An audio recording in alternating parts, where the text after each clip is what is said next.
13 et 14 octobre a eu lieu à la Sorbonne un colloque portant sur l'administration des cultes dans les pays de l'Union européenne, organisé par le Centre droit et société religieuse de l'Université Paris-Sud. L'intervenant orthodoxe à ce colloque était Monseigneur Joseph Pope, qui acceptait de répondre à nos questions. Monseigneur Joseph, bénissez. Que Dieu vous bénisse. Monseigneur, nombreux sont ceux qui vous connaissent comme archevêque de la métropole d'Europe occidentale et méridionale de l'Église orthodoxe roumaine, mais moins nombreux sont ceux qui savent que vous êtes également représentant de l'Église orthodoxe roumaine auprès des institutions de l'Union européenne. Pouvez-vous nous dire depuis quand vous occupez cette fonction et pour quelles raisons l'Église roumaine a décidé d'avoir un représentant auprès des institutions de l'Union européenne? Et c'est en relation avec l'entrée de la Roumanie au sein de l'Union européenne le 1er janvier prochain. Je suis déjà depuis 2002 représentant de l'Église orthodoxe roumaine auprès des institutions européennes. Et bien sûr que ça a une relation avec l'entrée de la Roumanie dans la communauté européenne. Il y avait depuis déjà des années une représentation du patriarcat de Constantinople qui faisait d'une certaine manière office pour toute l'Église orthodoxe.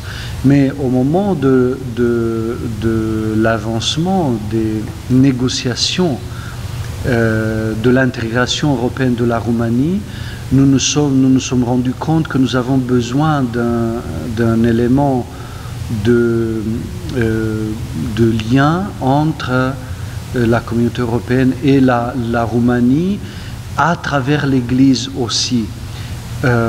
Voilà, et nous l'avons fait, et principalement lié à l'intégration de la Roumanie dans la communauté européenne. Donc l'Église roumaine n'est pas la seule Église orthodoxe à avoir une représentation, un bureau auprès des institutions de la communauté européenne.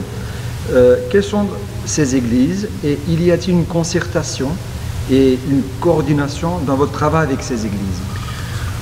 Donc là, l'Église orthodoxe a été représentée longtemps par le patriarcat de Constantinople. Par la suite, il y a le patriarcat de Moscou qui a ouvert un bureau.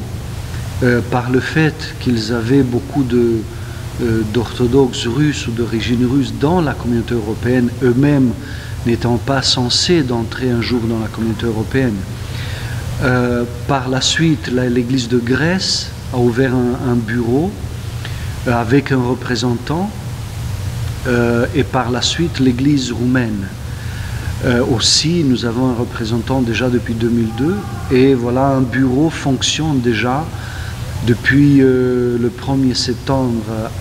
Nous avons ouvert sur place un bureau.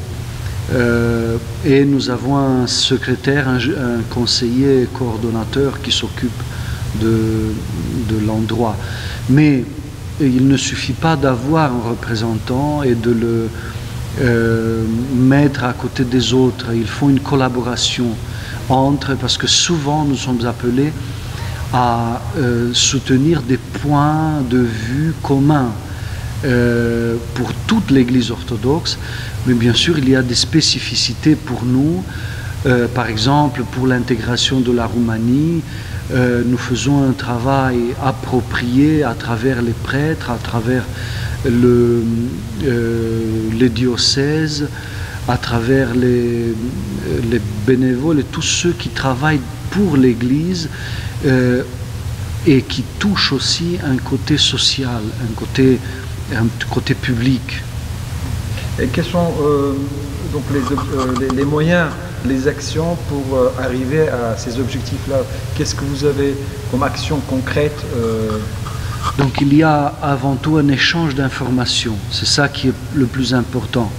Donc nous, la communauté européenne, par ses institutions, se charge d'informer les églises, les représentants de leurs actions, ce qui concerne aussi les églises. Et nous faisons passer ces informations dans notre propre église, qui les fait passer par la suite par le Saint-Synode dans le diocèse et pour les prêtres. Pour cela, bien sûr que nous utilisons les moyens d'information classiques, l'Internet ou les journaux ou les revues. Voilà. Donc ce qui est aussi important, c'est de faire savoir à la communauté européenne, aux institutions et à ceux qui forment ces institutions, c'est-à-dire souvent sont nos propres fidèles, orthodoxes en partie, hein, mais aussi l'opinion publique ou les fonctionnaires d'État de la communauté européenne, quels sont les points de vue de l'Église orthodoxe dans l'actualité. Voilà, donc je profite de l'occasion pour rappeler aux internautes qu'il y a votre bureau à un site orthodoxe dont l'adresse est www.orthodoxero.eu et donc j'invite les internautes de le visiter. Monseigneur, merci de nous avoir accordé cette interview et nous espérons à bientôt de nouveau sur orthodoxie.com pour un autre sujet. Merci et bon courage.